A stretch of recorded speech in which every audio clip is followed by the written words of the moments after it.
পয়সা দিয়ে হুজুরও কিনতে পারবেন, অসুবিধা নেই। আমারে পয়সা দিবেন, খুশির চোটে আমিও দোয়া করে দিব, কোনো ব্যাপার না। কিন্তু মনে রাখবেন, জান্নাতের মালিক আল্লাহ রাব্বুল আলামিনের চোখে ধুলি দেওয়া যাবে। কিন্তু হ্যাঁ, এর মানে এই না যে যারা অন্যায় করে ফেলেছেন তাদের এখন আর মাফ করার পাওয়ার কোনো রাস্তা নেই, সেটা বলছি না। কিন্তু যারা জওয়ান বয়সে অন্যায় করে ফেলেছেন এখনো তাদের মাফ চাওয়ার রাস্তা আছে। আমার এক পরিচিত হাজী সাহেব আছেন, এখনো বেঁচে আছেন, অনেক বয়স হয়ে গেছে। 2003-4 সনের দিকের কথা। আমি তখন মিরপুরের মণিপুরে এক মসজিদে আমি ইমামতি করি। তো এই মুরব্বী উনি ছিলেন একজন সরকারি কর্মকর্তা, পদের নাম বলবো না, বড় সরকারি কর্মকর্তা ছিলেন। তো উনি আমাকে একদিন এসে বলতেছেন, হুজুর বড় বিপদে আছি। আমি কি বিপদ? তো বলে যে আমার ছেলে মেয়েরা সব আমাকে পারলে খায়, মারতে আসে। কারণ আমি কয়দিন পর পর একটা জমি মাদ্রাসায় দিয়ে দিই, একটা মসজিদে দিয়ে দিই, একটা গরিবদেরকে দিয়ে দিই। এত জমি আমি ঢাকা শহরে বিভিন্ন জায়গায় আল্লাহ আমার জমি জমা দিছে। তো এগুলো যে মানুষকে দিয়ে দেই, গোটা জমি ধরে দিয়ে দিই, এই জন্য আমার ছেলে মেয়েরা বলে মানুষ এরকম দান করে। মানুষ দান করে 2000, 5000, 10,000 টাকা মসজিদ মাদ্রাসায় দেয়। তুমি যেভাবে গোটা জমি ধরে দিয়ে দিচ্ছ, এইভাবে দিলে তো আমরা ফতুর হয়ে যাবো। এভাবে দাও কেন? কারণ ছেলে মেয়েরা সব আমার বিরুদ্ধে খেপা, আমি কি করব? তো আমি বললাম, ছেলে মেয়ে যে খেপা এটা তো যৌক্তিক, তাদের খেপার কারণ আছে, আমি তো তাদের পক্ষে।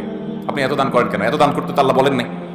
নবী সাল্লাল্লাহু আলাইহি ওয়াসাল্লাম বলেছেন, তোমার সন্তানদের জন্য কিছু রেখে যাওয়া উত্তম, তা একেবারে তার সব দান করে তাদেরকে খালি হাতে বসায় দেওয়ার চাইতে কিছু রাখেন। আপনি এভাবে দান করেন কেন? ঠিকই তো বলছে তারা।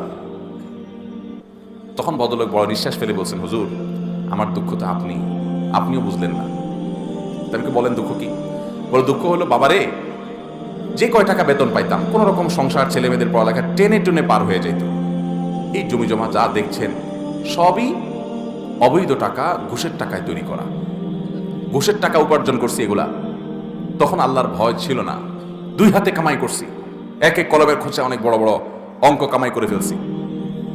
তো তখন ভয় ছিল না, করে ফেলছি। কিন্তু এখন আমি যখন বলছি 2003-4-5-এর কথা, তখন ওনার বয়স 70+, 70-75।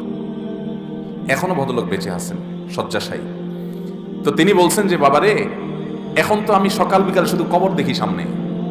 আমি বুঝতেছি আমার ছেলে মেয়ে সব ফুর্তি ফার্তার মধ্যে আছে, বাপের সম্পদ আয়েশ মোজ মাস্তি করে খাবে, ভোগ করবে, দাঁত কচকচ করতেছে, আমি কখন মরবো আর ভাগযোগ করে নিয়ে যাবে, আমি বুঝতে পারতেছি।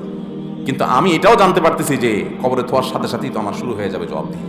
এই জন্য এগুলার মালিক তো আর খুঁজে পাওয়া যাবে না, এই জন্য দিয়ে আমি মুক্ত হচ্ছি, যাতে আমার আখেরাতে আমার ধরা খাওয়া না লাগে। কিন্তু ওদেরকে কে বুঝাবে?